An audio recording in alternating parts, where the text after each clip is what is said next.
Are the feral people supposedly living in our national parks the result of Nazi experimentation and genetic testing? And if so, are our parks actually a cover for a vast network of underground doomsday labs? Summer 1995.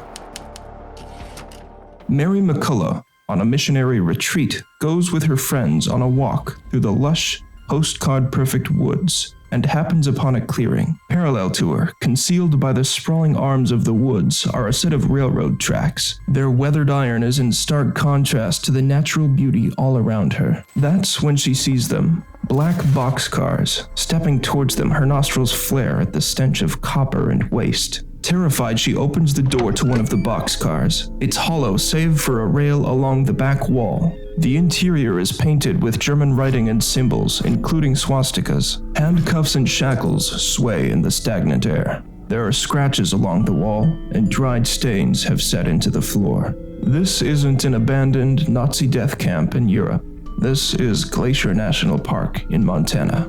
In 1967, at the very same Glacier National Park, a United States nuclear missile silo was stalked by an unidentified flying object, according to Missile Launch Officer Robert Salas. After the UFO appeared, the state-of-the-art intercontinental ballistic missile, guarded by a dozen fail-safes, was rendered inert and completely deactivated.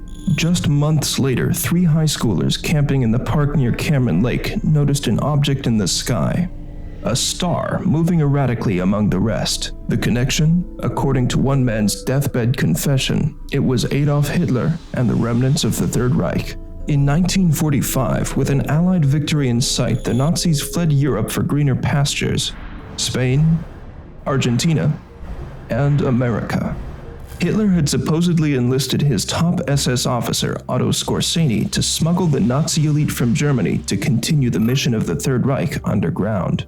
Both figuratively and literally, according to historian Eric Orion, who supposedly spoke to Skorzeny in his interview with the Nazi segment of his 2003 piece, The Bush Connection. One photo of Skorzeny, taken in 1997, shows him with his wife in the Lake McDonald Lodge. In the corner of the photo is half of a man's head, with only the ear visible, and that was enough for some who believe the structure of the man matches up with historical photos of Hitler himself. Hitler's death was always shrouded in mystery and conspiracy, but was he hiding in plain sight well into the 1990s? Underneath the iconic Lake McDonald Lodge in Glacier National Park, in an Austrian-looking castle that wouldn't be out of place in Hitler's eagle's nest, the Nazis supposedly hid their Holocaust treasure and devastating technology, including aircraft such as the Nazis' flying saucer.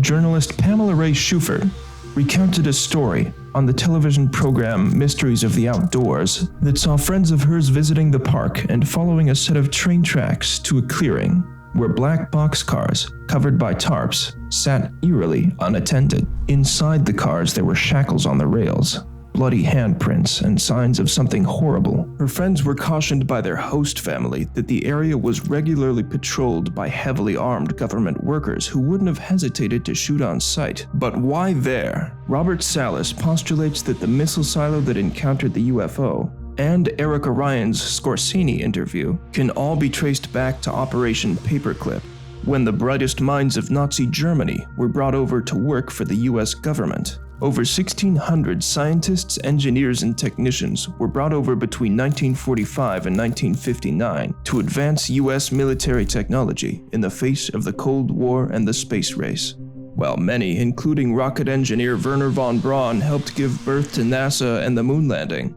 others took a darker path. It's believed that Glacier National Park was and is a cover for a vast underground base, and if the rumor is to be believed, Glacier Park is just one of many. Glacier was the first national park to receive railroad access, which would have been crucial in transporting Nazi loot and technology from the East Coast, where much had landed and been relocated. It's no secret that the Nazis were zealots, and purists in every sense of the word, but it might be surprising to note that the Nazis' fascination with America's national parks has far more basis in tangible history than rumors about UFOs and nuclear bunkers. The founding father of America's national parks, Madison Grant, may have laid the foundation for the Nazis' twisted obsession with racial and ecological purity, giving birth to their cruel death camps and genetic experimentation.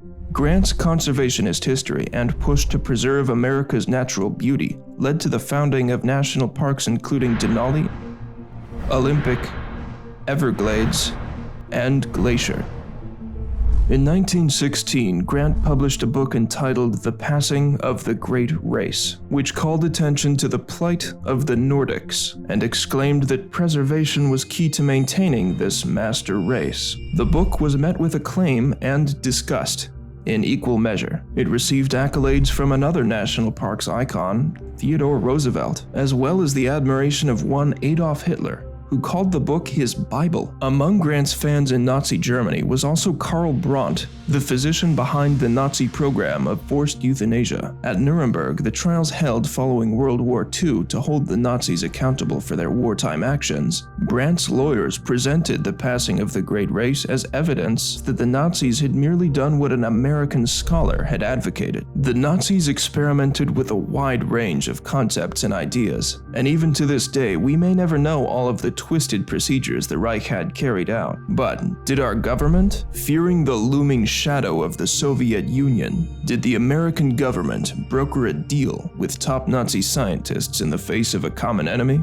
and recruit them to continue their dark experiments in secret? In the last place anyone would think to look, our national parks, a place the Nazis already revered with a mystical fascination. Adolf Hitler and the Nazi Empire revered the genetic code and its potential in a way akin to a fanatic worshipping a deity, yet striving to surpass it. Their bloody church was the human body.